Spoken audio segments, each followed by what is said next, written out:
네, 오늘은 우리 민수기 32장 말씀으로 우리 새 시대를 향한 마지막 여정 우리라는 제목으로 함께 말씀을 나누겠습니다. 이제 민수기 32장까지 왔으니까 얼마 남지 않았습니다. 우리 27장 할 때 36장은 다뤘기 때문에 이제 33장, 34장, 35장만 하면 이제 끝이 납니다. 그 다음에는 신명기로 가지 않고요. 신명기로 가면 재미가 없을 것 같아서 한 챕터를 뛰어넘어서 이제 우리 요단강을 건너기 전까지 봤으니까 요단강을 건넌 이후를 한번 다뤄보기로 하겠습니다. 그래서 우리 여호수아서로 넘어갈 예정입니다. 자, 오늘은 32장 말씀을 한번 살펴보겠는데요. 우리 공동체에서 가장 중요한 것 중에 하나가 우리라는 공동체 의식이 지켜지는 것입니다. 함께 이 하나의 비전을 향하여서 달려가는 우리가 매우 중요합니다. 자, 그런데 이 공동체 안에 어느 특정 무리가 우리만이라는 이기적인 마음을 갖고 있다면 어떻게 될까 한번 생각해 봅니다. 새 시대를 향한 마지막 여정을 준비하면서 한마음 한뜻이 되어야 할 이 공동체가 땅 분배와 관련하여서 이기적인 마음을 갖고 있는 지파 때문에 문제가 발생합니다. 이 아모리 왕 시혼, 그리고 바산 왕 옥, 미디안의 5왕의 연합 세력을 무찌른 뒤였습니다. 그때에 이 갓 지파와 루벤 지파가 이 야셀 땅과 길르앗 땅에 대한 욕심을 갖기 시작합니다. 이 야셀 지역은 이 아모리에 속한 땅이었는데 이 성읍의 이름이면서도 동시에 그 주변 지역을 포함하는 땅이기도 합니다. 이때 이야기는 민수기 21장 32절에서 이렇게 기록을 합니다. 한번 보시면 모세가 사람을 보냅니다. 그리고 야셀을 정탐하게 하고 그 촌락들을 빼앗고 그곳에 있던 아모리인을 몰아내었더라 합니다. 그러니까 21장에서 이미 함락되었던 땅이었습니다. 또한 길르앗은 야셀보다 더 큰 범주입니다. 야셀 지역을 포함한 넓은 지역으로 야복강 너머까지 북쪽으로 올라가는 땅입니다. 요단 동편에 있는 아주 기름진 땅이라고 합니다. 이 르우벤 지파와 갓 지파가 이 광야에서 이 진을 칠 때에 이 동일하게 이 성막 남단에서 위치한 진영에 있었습니다. 그리고 그들의 규모는 매우 비슷했습니다. 그러다 보니까 이 두 지파가 마음이 하나가 될 때가 많았던 것 같습니다. 이런 르우벤과 갓 지파 사람들이 이 모세와 대제사장 엘르아사를 찾아옵니다. 그 이야기가 오늘 본문의 시작입니다. 우리 32장 1절 말씀을 보시면은 르우벤 자손과 갓 자손은 심히 많은 가축대를 가졌더라. 그들이 야셀 땅과 길르앗 땅을 본즉 그곳은 목축할 만한 장소인지라. 이 모세와 이 제사장 엘르아사를 찾아온 이 두 지파의 사람들이 나름대로 그 땅을 요구하고 있는 명분을 갖고 옵니다. 그들의 명분은 무엇입니까? 우리가 심히 많은 가축대가 있다라는 겁니다. 그리고 이 가축대를 목축할 만한 좋은 장소가 있는데 바로 그 장소가 이곳이다 라고 이야기를 합니다. 목축할 만한 장소라는 것은 가축에게는 가장 좋은 땅이고 그곳에는 풀도 있고 물도 있어서 너무나 좋은 땅이다 라는 이야기입니다. 최적의 조건을 갖고 있는 땅이다 라는 것입니다. 그래서 이 두 지파가 요구하기를 우리 5절 말씀을 보시면은 우리가 만일 당신에게 은혜를 입었으면 이 땅을 당신의 종들에게 그들의 소유로 주시고 우리에게 요단강을 건너지 않게 하소서라고 이야기를 합니다. 이 르우벤 지파와 갓 지파는 우리라고 호칭을 하면서 우리가 이 요단강을 건너지 않도록 해달라고 이야기를 합니다. 즉 요단 서편으로 건너지 않겠다라는 것은 이 요단 동편의 땅을 차지하겠다라는 이야기입니다. 자, 그런데 문제가 있습니다. 이 요단 동편은 하나님께서 약속하신 땅이 아니었습니다. 아무리 좋은 땅일지라도 그곳은 이 언약에서 이야기한 땅은 아니었습니다. 그러므로 이러한 제안은 이 공동체 안에서 커다란 문제를 일으킬 수 있는 요구였습니다. 이것은 이스라엘 공동체가 하나의 운명 공동체임을 망각한 발언이기도 합니다. 그리고 이기적으로 자신들만 이곳에서 머물겠다라고 하는 생각이기도 합니다. 공동체의 어떤 단합된 마음을 뒤흔들고자 하는 요구이기도 합니다. 우리만 여기서 욕심을 채우겠다라는 제안이기도 합니다. 자, 모세의 눈에는 그들의 요구가 매우 이기적으로 보였던 것 같습니다. 그래서 모세는 이 두 지파를 이제 책망합니다. 자, 모세가 책망하는 내용을 한번 살펴보겠습니다. 자, 먼저 그들의 이 무책임함을 책망합니다. 우리 6절 말씀을 봅니다. 모세가 갓 자손과 르우벤 자손에게 이르되 너희 형제들은 싸우러 가거늘 너희는 여기 앉아 있고자 하느냐 라면서 이야기를 합니다. 너희들 참 어떻게 이렇게 이기적일 수 있느냐, 어떻게 너희들이 이렇게 무책임할 수 있느냐, 너희만 여기 있겠다고 라고 책망하고 있는 것입니다. 모세는 싸우려 하지 않는 이 무책임한 태도를 책망하면서 지금 싸우기 위해 가는 사람들, 그리고 가지 않고 여기 앉아 있는 사람들을 대조하면서 이 싸우러 가지 않겠다고 하는 그들의 생각이 잘못되었음을 부각하고 있는 내용입니다. 그리고 여기 앉아 있다라는 이 단어의 시제를 이렇게 살펴보면은 이 미완료입니다. 즉 완료되지 않은 계속되는 행위를 이야기합니다. 그러니까 그들은 이 잠깐만 앉아 있겠다는 게 아니라 지금부터 해서 계속해서 여기에 앉아서 머물러 있겠다라는 이야기입니다. 즉 요단강을 건너가지 않고 이곳에 정착하겠다라는 이기적인 의도를 드러내는 것입니다. 그래서 모세는 이 르우벤과 갓 지파의 무책임한 태도에 대해서 책망하고 있는 것입니다. 자, 두 번째로 모세는 이 공동체를 낙심케 하는 일이다라고 이들을 또 책망하고 있습니다. 너희들이 이렇게 책임이 없는 이 행위는 우리로 하여금 낙심케 하는 일이다라고 이야기를 합니다. 우리 7절 말씀을 봅니다. 너희가 어찌하여 이스라엘 자손에게 낙심하게 하여서 여호와께서 그들에게 주신 땅으로 건너갈 수 없게 하려느냐라고 이야기를 합니다. 모세는 우리만 생각하는 이기적인 주장이 공동체에게 어떤 영향을 주는지 이야기를 합니다. 바로 공동체 사람들을 낙심케 하는 이 결과를 가져온다라고 이야기를 합니다.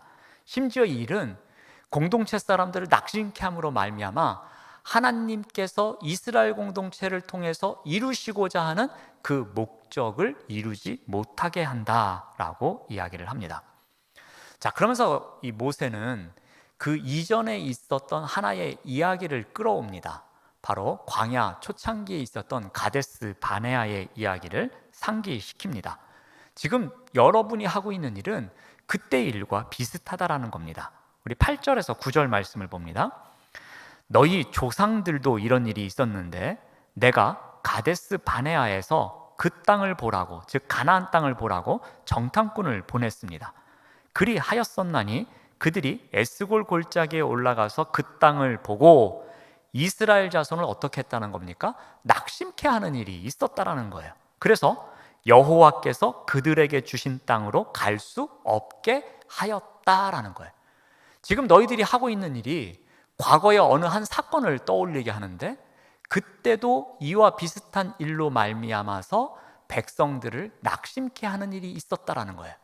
그런데 이 낙심은 낙심으로 끝난 것이 아니라 이 일로 인해서 하나님의 계획이 무산되는 일까지 나아갔다라는 것입니다. 정탐꾼들의 부정적인 보고로 인해서 선동에 의해서 사람들이 밤새도록 낙심하여 통곡하며 하나님을 원망하는 일이 있었는데 이 일로 여호와께서 그들에게 주신 땅으로 갈 수 없게 하는 일이 일어났었다라는 겁니다. 그런데 지금 요단강을 건너가기 전에 또 그때와 비슷한 일이 일어나고 있다라는 겁니다. 마치 르우벤과 갓 지파가 우리만 여기에 남겠습니다 라고 말한 이기적인 발언이 마치 그때의 정탐꾼들이 한 짓과 똑같다라고 이야기를 하고 있습니다. 그 일로 인해서 백성들의 사기를 꺾고 있고 백성들을 낙심케 하고 있고 오히려 하나님의 계획이 흐트러지게 만들고 있음을 책망합니다. 세 번째로 모세는 하나님을 노하게 하는 일이다라고 책망합니다. 우리 14절 말씀을 봅니다. 보라, 너희는 너희의 조상의 대를 이어 일어난 죄인의 무리로서 이스라엘을 향하신 여호와의 노를 더욱 심하게 하는도다 라고 합니다. 두 지파가 잔류하겠다고 요구하는 것은 하나님을 진노케 하는 죄다라고 이야기를 합니다. 이것은 마치 광야에서 반역하는 죄와 마찬가지다라고 이야기를 합니다. 하나님께서 이 회중이 반란을 일으켜서 하나님께서 진노하시면은 무슨 일이 생겼는지 또 과거의 이야기를 합니다. 우리 13절 말씀을 보시면은 여호와께서 이스라엘에게 진노하사 그들에게 40년 동안 광야에 방황하게 하셨으므로 여호와의 목전에 악을 행한 그 세대가 마침내는 다 끊어졌다라고 이야기를 합니다. 그러니까 너희들도 마치 그 이전처럼 또다시 하나님을 진노케 한다면 다 끊어지는 일이 생길 것이다 라고 이야기를 합니다. 자, 모세가 이렇게 책망을 하자 이 르우벤과 갓 사람들이 어떻게 합니까? 자신들의 입장을 다시 철회합니다. 그들은 모세의 경고를 무시했던 출애굽 1세대와는 좀 다른 것 같습니다. 1세대는 모세가 책망을 하든 말든 아랑곳하지 않고 자신들의 고집대로 했는데 이들은 모세가 세 가지를 들어서 책망을 하니까 자신들의 의견을 철회하고 새로운 대안을 제시합니다. 자, 그들의 새로운 대안은 이러합니다. 먼저 우리가 선 조치를 취하겠습니다 라고 이야기를 합니다. 우리 16절 말씀을 봅니다. 우리가 이곳에 우리 가축을 위하여 우리를 짓고 우리 어린 아이들을 위하여 성읍을 건축하겠습니다 라고 합니다.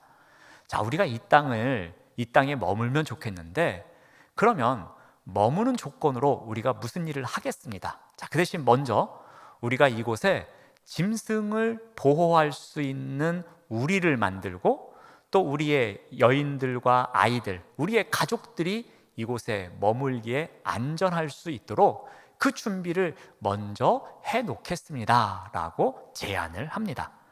그 다음으로 무엇을 하겠다고 하냐면은 선 조치를 취한 이후에 후 합류하겠다라고 이야기를 합니다.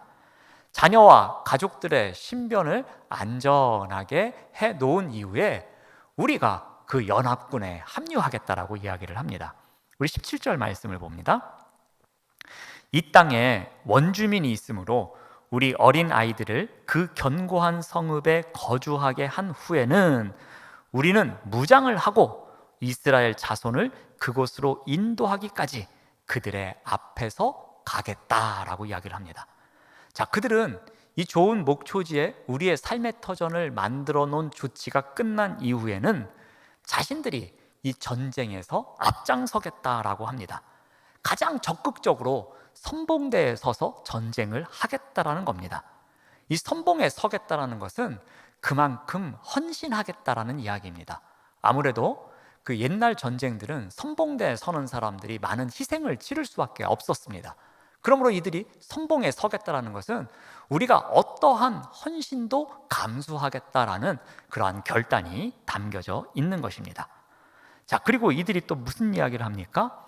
우리가 먼저 조치를 취하고 연합군에 합류해서 선봉에 서겠습니다. 그런데 우리가 한두 번 전쟁하고 나오는 것이 아니라 이 전쟁이 끝나는 그날까지 끝까지 우리가 함께 하겠습니다 라고 이야기를 합니다. 우리 18절 말씀을 봅니다. 이스라엘 자손이 각기 기업을 받기까지 우리 집으로 돌아오지 않겠습니다 라고 이야기를 합니다. 전쟁의 끝날까지 우리가 함께 하겠습니다 라고 약속을 합니다. 상당한 희생도 각오합니다. 그리고 그 끝이 언제인지 모르겠지만 그때까지 우리가 맡은 책임을 다하겠노라 라고 이야기를 합니다.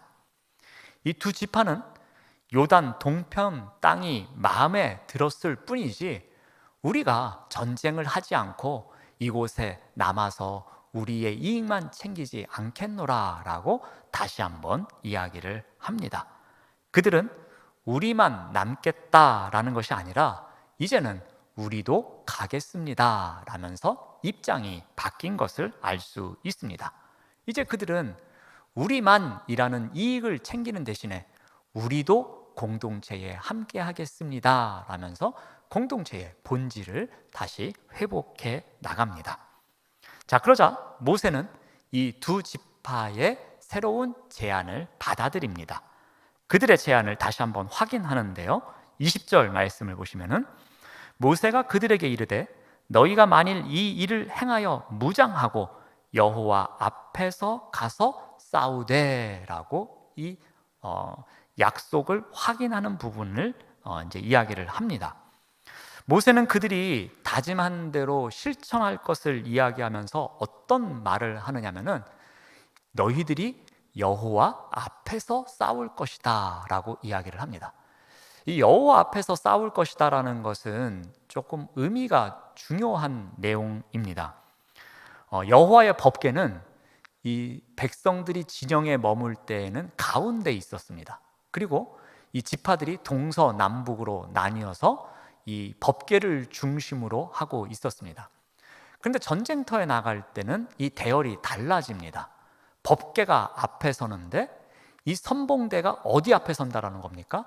여호와의 법궤 그 앞에서 싸움에 임한다라고 이야기를 합니다. 그만큼 희생이 따르고 그만큼 중요한 자리에서 그만큼 여호와 앞에서 싸우는 것을 이야기합니다. 모세는 이와 같은 일을 감당할 것에 대해서 다시 한번 확인하는 이야기를 합니다. 그러자 두 지파는 또 뭐라고 답변을 합니까? 25절 말씀을 보면은 갓 자손과 르우벤 자손이 모세에게 대답하여 이르되 주의 종들인 우리는 우리 주의 명령대로 행할 것입니다 하면서 다시 한번 확증하는 발언을 하게 됩니다. 그들은 여기서 어떠한 표현을 씁니까? 우리는 주의 종들입니다 라고 이야기를 합니다. 또 어떻게 얘기합니까? 우리는 주의 명령에 따라서 행할 것입니다 라고 이야기를 합니다. 백성들이 이 모세에 대해서 주라고 표현한 일은 민수기에서는 이 부분이 처음입니다. 그러니까 리더들이 이야기한 적은 있지만 일반 백성들이 이런 이야기를 한 적은 없습니다. 그만큼 이 르우벤 지파와 갓 지파의 사람들이 이 모세를 하나님의 대리 통치자로 인정하고 있는 것입니다. 그만큼 모세의 권위를 인정하고 그 모세가 명령한 것은 하나님의 명령이기에 우리가 그것을 철저히 따라서 지키겠습니다 라고 다시 한번 맹세한 것입니다. 자, 그러자 모세는 이제 또다시 한번 확인 작업을 거칩니다. 그런데 이번에는 어떻게 하느냐면은 제사장 엘르아살과 여호수아와 그들의 또 지파장들을 불러 모읍니다. 우리 28절 말씀을 보시면은 이에 모세가 그들에 대하여 제사장 엘르아살과 눈의 아들 여호수아와 이스라엘 자손 지파의 수령들에게 명령을 합니다. 자, 그들 앞에 가서 모세가 어떻게 하느냐 보면은 29절 말씀을 봅니다. 모세가 그들에게 이르되 갓 자손과 르우벤 자손이 만일 무장을 해서 요단을 건너가서 여호와 앞에서 싸워서 그 땅이 너희 앞에 항복하게 되면은 길르앗 땅을 그들의 소유로 줘라 라고 이야기를 합니다. 그러니까 먼 미래에 일어날 일입니다. 그 일에 대해서 이들이 지금 이야기한 대로 확증한 대로 행동을 한다면, 그래서 전쟁이 끝난다면 이들이 원하는 대로 들어줘라 라고 이야기를 합니다. 그리고 32절 말씀을 봅니다. 우리가 무장하고 여호와 앞에서 가나안 땅에 건너가서 요단 이쪽을 우리가 소유할 기업이 되게 하리이다 라고 이야기를 합니다. 선봉에 서서 요단 너머의 땅을 정복하거나 한다면 그들의 소유권을 줘야 한다라고 이야기를 하자 르우벤과 갓 지파는 다시 한번 그 일을 반드시 이행하겠다라고 이야기를 합니다. 자, 그런데 이 마지막 대화에서 중요한 것이 있습니다. 증인들이 등장합니다. 증인들이 누구입니까? 여호수아와 대제사장 엘르아살과 또 각 지파의 지파장들이 등장을 합니다. 자, 이들이 갑자기 왜 등장을 할까요? 단지 두세 명의 증인을 세우기 위해서 등장하는 것일까요? 그렇지는 않습니다. 자, 모세는 어디까지의 역할이 있습니까? 요단강을 건너가기 전까지만 모세의 역할이 끝납니다. 모세는 이것을 알고 있었습니다. 그런데 지금 르우벤 지파와 갓 지파와 함께 이야기한 새로운 대안에 대한 확약은 언제 일어날 일입니까? 요단강을 건너간 이후에 발생할 일입니다. 그러므로 모세는 이 일이 실제로 지켜질지 지켜지지 않을지 모르는 내용입니다. 그리고 이 일을 본격적으로 추진해 가야 할 사람은 누구입니까? 바로 여호수아입니다. 그래서 여호수아를 비롯한 다음 세대의 지도자들을 불러놓고 그들 앞에서 다시 한번 이 언약에 대해서 확약하는 시간을 가졌던 것입니다. 이 일을 통해서 자기 지도력의 한계를 알게 된 모세는 여호수아를 비롯한 다음 세대의 지도자들을 증인으로 세워놓고 이 일이 확실하게 일어날 것을 다시 한번 검증했던 것입니다. 그리고 그 이후에 이제 또 다른 이야기들이 나옵니다. 자, 오늘은 본문 내용은 여기까지만 한번 살펴보겠습니다. 자, 오늘 본문에 중요한 것이 한 가지 있습니다. 그것은 우리라는 공동체의 기본 정신을 저해하는 한 사건이 발생했다라는 것입니다. 이 사건은 요단 동편에 정착하기를 바라는 이 갓 자손과 르우벤 자손의 이기적인 제안에서부터 시작이 된 일입니다. 그들은 청원을 했습니다.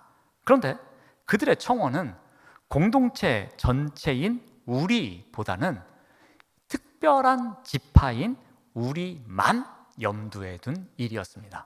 즉 12분의 2만 염두에 둔 청원이었습니다.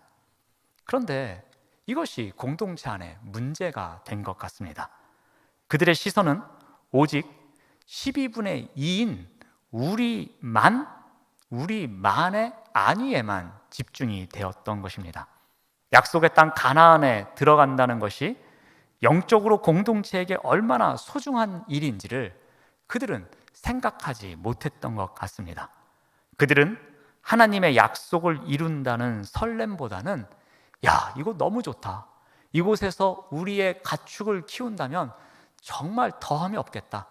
우리는 굳이 저 강을 건너갈 필요가 없겠다. 그러니 우리만 여기 남자라면서 우리만의 삶의 터전을 염두에 둔 일이었습니다.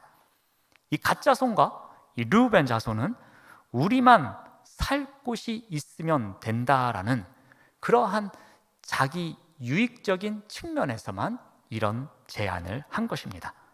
우리만 살 곳이 있으면 된다라고 관심을 가졌던 것입니다. 우리가 살 곳만 욕심을 내었던 것입니다. 지금까지 이스라엘이 광야를 거쳐오면서 모압 평지까지 온 것은 약속의 땅에 들어가기 위한 40여 년 동안의 여정이었습니다. 그 약속의 땅을 향한 우리의 행군, 즉 공동체 전체라는 우리의 행군이 지금까지 계속되어져 왔는데 이제 이들은 여기에서 우리만 빠져나가겠다라고 이야기를 하고 있는 것입니다. 그들은 우리만 이 약속의 땅 밖에서 살겠노라라고 이야기를 합니다. 그것은 무엇을 이야기합니까? 우리는 이제 공동체에서 떠나 있겠다라는 이야기와 똑같다라는 것입니다. 지금까지 함께했던 이 출애굽 공동체, 그래서 이제는 젖과 꿀이 흐르는 가나안 땅으로 들어가는 그 공동체로부터 우리라는 공동체에서 우리만 떨어지겠노라라고 이야기한 것이었습니다. 이것이 가장 큰 문제였습니다. 여러분, 공동체는 우리만이라는 이기적 행위로 구성되는 곳이 아닙니다.